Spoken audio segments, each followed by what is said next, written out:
Just a bit of introduction to myself. My name is Chow, and I work for Homage Consulting, and we provide governance and engagement consultancy. We're seeing an engagement trend is growing, and I think that maybe there's some opportunities there. Is that working? Fantastic, okay. Right, financial literacy and responsibility. I'd like to start with a story. As a 7-year-old that I know, he was born in the UK, and because of family reasons, by age 7, he has already lived in 5 countries. He's lived in UK, Europe. I know UK is not really part of Europe, that's why I say that. In India, and now currently he is living in Hong Kong. One day he was walking around town. He had a bottle of water, and he finished it. It's very hot. And he got very upset because he spent about 15 minutes looking for a recycling bin and he couldn't find one. And he absolutely refused to throw that plastic bottle in just a general waste bin. And then he said to his parents, "I'm going to write to the government."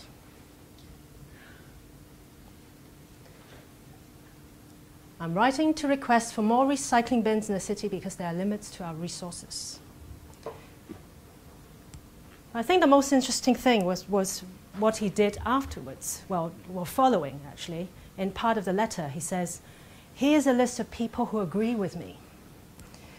He said that, "I think that way, but I think my friends think like me as well. I want to know if they will support me." So he took this really short and concise letter to school and asked his friends in the class to sign it. And then his teacher said, "Oh, isn't that a great idea? Let's see if the next class want to sign it." So 3 weeks down the line, you have about 500 students and also the school principal who signed this letter.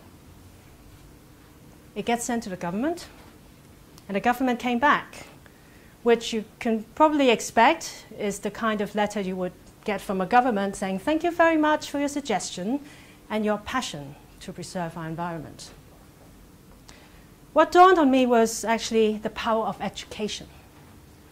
We have spent the last 20 years or so telling our kids that it is important to care for our planet, to care for the earth, to the fact that we are equal, we should have equal opportunities, which means that we have generations coming out, our next generations. They are natural engager.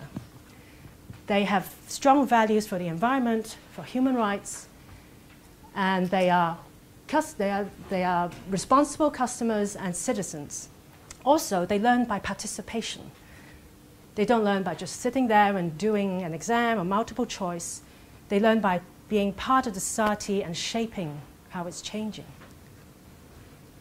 Well, this is my little conceptual model of how we see our capital. The traditional way of looking at it is we learn the maths and English, what we call an intellectual capital. And then we have social, we have friends, we do sports, like at the old course in St. Andrews. And in the last 20 years or so, we've introduced the idea of natural capital, which is what we've just talked about, the environment, sustainable environment. And what about financial? Have we progressed in teaching our next generation about financial education? How do we exercise our financial power? Financial literacy has always been on the agenda, not in the state curriculum, but there's always, in different countries, there's an optional curriculum that teaches this. But why is it particularly important now?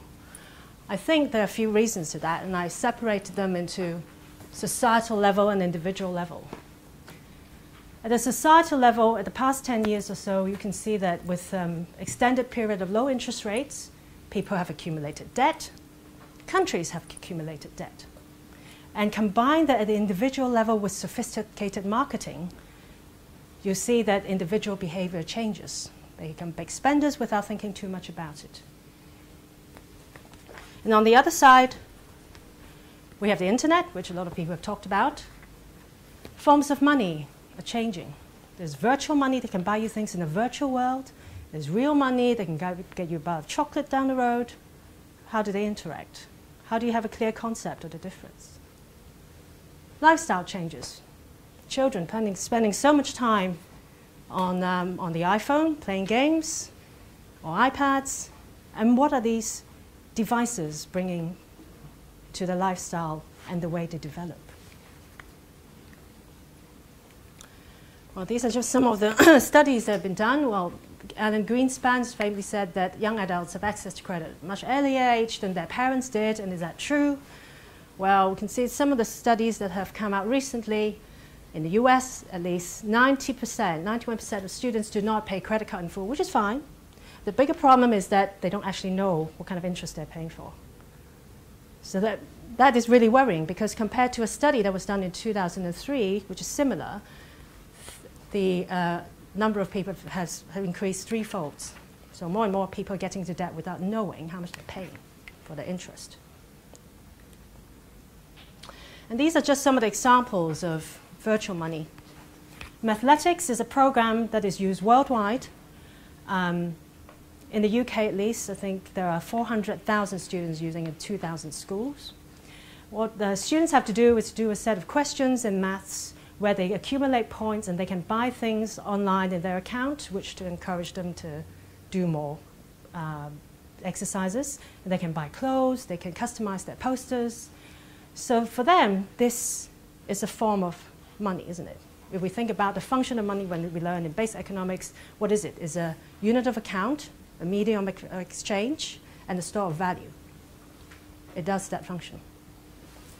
What is this? This is got an octopus card in Hong Kong, which is similar to Oyster. But the difference is that you can use it to pay for food in convenience store like 7-Eleven. You can pay for food also in restaurants in some of them. You can pay for tickets. So in some places, you can basically use this card without seeing a penny and still get by paying for things that you need. I've included that here because for some kids, 132,000 points, if they see that 132,000 pounds here, essentially it's the same. They see it on the screen. This is a pottery game from Poland where you can create pottery and sell it online in an auction. You gain points and you can buy more things. So this is how the games work now, isn't it? That's how they encourage the user to do more and more of the games. This is a very controversial product of Barbie, Fashion Fever, where the buyers can use that card to swipe and buy as many clothes as they want as girls and make girls happy. So these are the kind of products you're seeing out there. The rise of smart cards. So it's not just Hong Kong that are having this octopus card. In Japan, you can pay by mobile phone. Leisure center, you can go to the gym, pay for that. South Korea is moving to that direction. Singapore, Russia, and Dubai. Dubai is still the transport card, but you can see that that's moving that way. Brazil, Mexico, they're introducing these prepaid cards in a couple of years' time. Even Bangladesh, you can find this on YouTube. You have a long queue of people waiting for buses, complaining they can't have the right change, and then beep, that's the bus, and that goes through. And China. So we're looking at the future where the potential biggest customer base and probably investor base are getting used to this idea of virtual and real money coexistence. And we're not going to go back to using just paper money, are we? But what is the flip side of modern convenience? With increased urbanization, more and more cities are going to encourage the use of these kind of cards because it is convenient, because it's efficient, it creates seamless operation, it makes the whole city works better.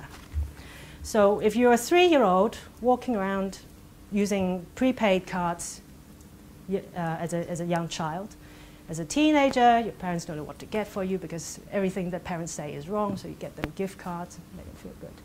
And by 18 or 16, you get a credit card. It's a card. If you have gotten used to this idea of using a card to pay, what could be the impact? So these are some of the examples that Andreas was talking about that since the rise of popularization of iPads and iPhones and access to games, this is what's been happening. You see a lot of young children who went on the internet or Facebook, going onto games, spend some of the virtual money, didn't get what they wanted, and there's an option that comes out without needing to input a password. They say, yes, I'm going to buy Smurfberries, I love them, and I just spent $1,400. And this is not just in one country, it's everywhere. And everyone I talk to, whether they're from America, from Europe, from Asia, they say, oh yeah, I know, I heard of a case like this. So as financial education worked, as I said before, there are some kind of voluntary curriculum around that encourages financial literacy. Probably something like, if you have £5 and buy a packet of crisps and a bar of chocolate, how much change do you get? I think we need to move on from that curriculum to incorporate some of the changes that we're seeing. Some of the academic studies here, financial literacy workshops, short-term ones for adults and university students produce mixed results. Sometimes it works, sometimes it doesn't. But increasingly there's some studies that comes out saying that if you start young, there are some positive results there. So what are the opportunities? I think we have to think about how do we encourage systematic education for our next generation, how to link the financial capital or upcoming financial capital with their values, and the way we interact with them. Because if you look at some of the materials we have at the moment, you have a multiple choice, you have a piece of paper, you have a case study. This is not how children learn these days. They do it on the iPad, they play games, and then they create their own portfolio maybe. And also start young, get them to link what their rights are as a citizen, as a customer. Because what we've seen in the last few years especially, the mis-selling of financial products. Regulations usually come out after the crisis is exposed. Money has already been lost, shares, prices have already gone down. The trust, more importantly, is that the trust has already been gone. So instead of focusing exclusively on just on the supply side of consumer products and financial products, we need to work more on demand, education, and companies as well as governments can encourage that to happen, to build better trust.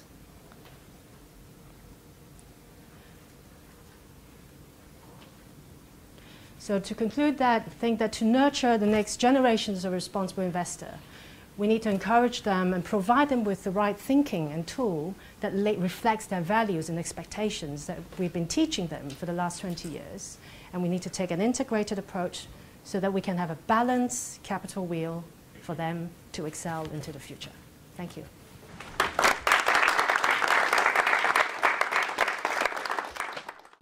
Welcome back to ESG Finance Week. We're here at ESG Finance Lab Weekend, and I'm with Christine Chow, who is Managing Director at Homage Consulting out of Hong Kong. Did a fascinating presentation earlier. I'll let her explain, but on a very interesting, related ESG type field of finance. Christine, you were talking about what exactly? I was talking about children. Okay. Yeah, and I think that a lot of the current ESG issues are related actually closely to what we have been teaching our children in the last 20 years. Mm-hmm.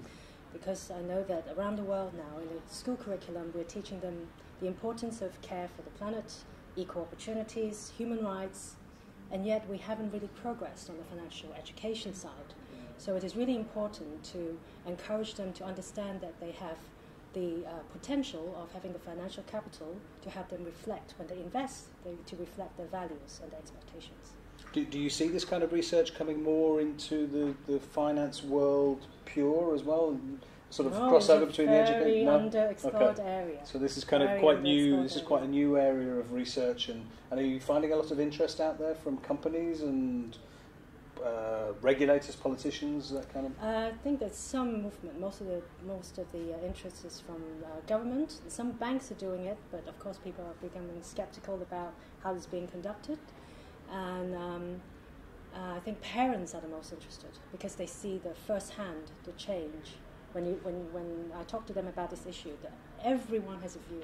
It's something that really touches people's hearts because you're either a parent or you have a parent.